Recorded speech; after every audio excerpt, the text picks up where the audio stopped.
La bonne nouvelle descend déjà, avant même la mort. Versets 62 à 64, Sourate Yunus. La promesse d'Allah est vérité. Bismillahirrahmanirrahim. Tu entends? Il y a une promesse qui descend. Elle n'attend pas ta mort.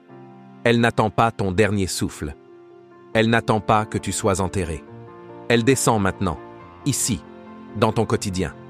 Mais pour la recevoir, il faut d'abord faire de la place. Vider pour remplir, éteindre pour voir, faire taire les illusions, pour entendre la vérité. En vérité, les bien-aimés d'Allah n'éprouveront ni peur ni tristesse. Ceux qui croient et qui étaient pieux, à eux la bonne nouvelle dans la vie d'ici-bas et dans l'au-delà. Il n'y aura pas de changement aux paroles d'Allah. Voilà l'énorme succès. Sourate Yunus, 10, 62 à 64. Lise bien, il ne s'agit pas d'une récompense future. Il s'agit d'un état présent, un goût intérieur, une promesse active. Mais toi, tu la vis, cette bonne nouvelle? Tu la ressens? Ou bien, tu continues à vivre dans la peur et la peine, alors qu'Allah t'a promis l'inverse? Pourquoi? Parce qu'il y a trop de bruit, trop de couches, trop de faux savoirs, trop de phrases vides. Il faut d'abord se vider pour être rempli de sa lumière. Tu veux la bonne nouvelle? Tu dois désapprendre d'abord que ta valeur vient de ton image, que ta paix vient de ton compte en banque, que ta joie dépend des autres, que ton avenir repose sur le monde. Tout ça est mensonge. Et Allah ne dépose pas sa promesse dans un cœur rempli de fausseté. Il n'y aura pas de changement aux paroles d'Allah. Ce qu'il a dit, il l'a dit. Ce qu'il promet, il tient. Mais es-tu prêt à recevoir ce qu'il tient? La bonne nouvelle, ce n'est pas une nouvelle extérieure.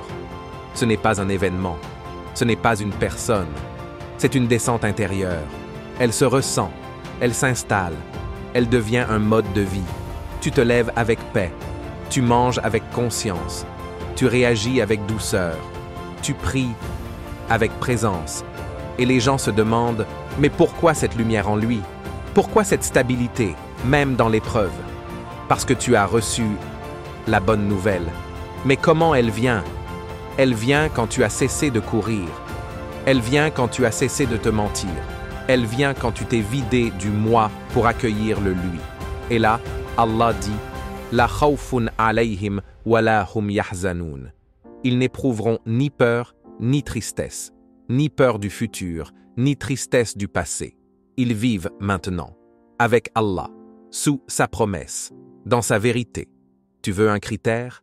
Tu veux savoir si tu vis avec la bonne nouvelle? Regarde ton cœur. S'il est souvent agité, tu as besoin de purification. S'il est souvent amer, tu as besoin de détachement. S'il est souvent distrait, tu as besoin de silence. La bonne nouvelle n'a pas besoin d'espace. Elle a besoin de clarté. Alors aujourd'hui, je ne te donne pas un conseil. Je te répète une promesse. À eux, la bonne nouvelle dans cette vie et dans l'autre. Pas peut-être. Pas un jour. Maintenant. Mais pour ça, tu dois changer ton regard. Ne cours plus après le bruit. Apprends à écouter ce qui ne parle pas. Apprends à goûter ce qui n'a pas de forme. Apprends à prier, sans performance. Et tu verras. La bonne nouvelle, ce n'est pas un miracle. C'est un état. C'est une grâce. C'est une fidélité divine.